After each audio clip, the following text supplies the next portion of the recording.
मित्रांनो, गरीब आणि मध्यमवर्गीय कुटुंबातील तुम्ही आम्ही सर्वजण किंवा शेतकरी कुटुंबातील सर्वजण लग्नासाठी एवढे परेशान आहोत की आमची लग्न जुळत नाहीत म्हणून बरेच जण आता आत्महत्येसारखा सुद्धा विचार करू लागलेले आहेत. काहींनी मोर्चे काढले, काहींनी विवाह संस्थेकडे पैसे भरले, काही सगळे नातेवाईकांच्या दरवाजाचे खेटे मारून सगळे कंटाळले. आणि अशा स्थितीमध्ये ना सरकार गंभीर आहे ना समाज गंभीर आहे. आणि अशा स्थितीमध्ये एखादा पुण्यासारख्या ठिकाणचा एखादा भामटा विवाह संस्थांच्या नोंदणी पोर्टलवरून चक्क 25 तरुणींना फसवतो आहे. एका तरुणीचा आर्थिकदृष्ट्या फसवणूक करतो आहे. जवळपास 1,69,000 रोख रक्कमसह 11 तोळे सोन्याचे म्हणजे जवळपास 8-9 लाखाच्या दागिन्याने तिची फसवणूक करतो. तिचं कदाचित शोषणही करतो आणि तक्रारीनंतर ही घटना उघडकीस येते. मॅट्रिमोनियल पोर्टलच्या माध्यमातून ही ओळख झाली आणि ती ओळखीचं रूपांतर भेटीगाठीत झालं आणि भेटीगाठीच्या नंतर लग्नाचं आमिष दाखवून त्यानं ती अशा प्रकारची फसवणूक केल्याची बातमी 14 जानेवारी रोजी सगळ्याच न्यूजपेपरमधून प्रसिद्ध झालेली आहे जवळपास.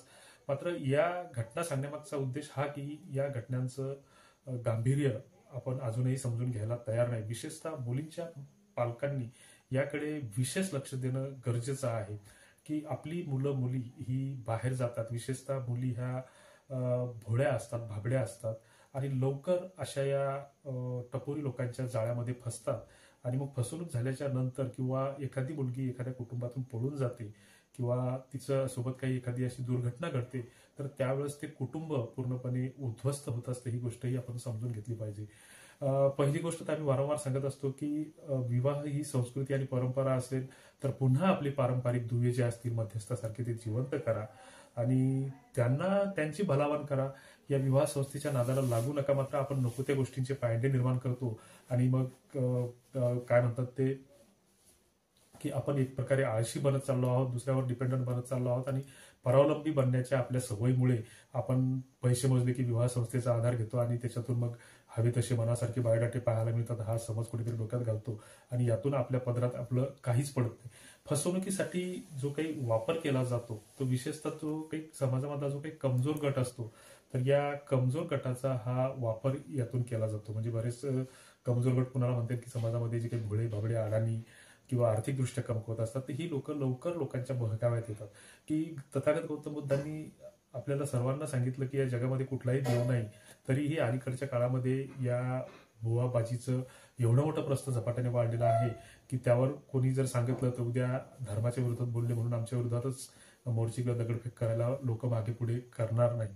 अशा गोष्टीमध्ये आपल्यातली जी काही सतर्कता आहे ती सतर्कता आपण पूर्णपणे गमावलेली आहे आणि याचे परिणाम तुमच्या आमच्या समोर येत आहेत.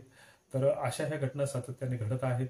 नुकतीच एक महिनाभरापूर्वी प्रसिद्धी माध्यमामध्ये प्रसिद्ध झालेली बातमी आहे की इंस्टाग्रामवर मुलाची आणि मुलीची ओळख झाली. त्याच्यानंतर ते लॉजवर गेले, 2 दिवस त्या ठिकाणी राहिले आणि तिसऱ्या दिवशी ती मुलगी पूर्णपणे रक्ताच्या थरळ्यामध्ये सापडली. ह्या बातम्या सुद्धा तुम्ही वाचल्या असतील. आणि अशा सातत्याने आपल्या समोर घटना घडत असताना त्याचं कुठेतरी गांभीर्य, जी गोष्ट रोज आपल्या समोर घडते तिचं गांभीर्य आपल्याकडे कमी होतं आणि मग आपल्याला त्याचं काय होतच असतात असं एक टेक इट इझी या स्वरूपात आपण घेऊन या गोष्टींना कुठेतरी आपण पुन्हा पुन्हा प्रोत्साहन देतो. तर याला कुठेतरी आवर घालणं गरजेचं आहे असं आम्हाला वाटतं. आणि त्याच्यासाठी काय उपाय असले पाहिजे तर यावर तुमच्याकडे काही सूचना असतील तर कॉमेंट बॉक्समध्ये नक्की कळवा. तुर्तास धन्यवाद.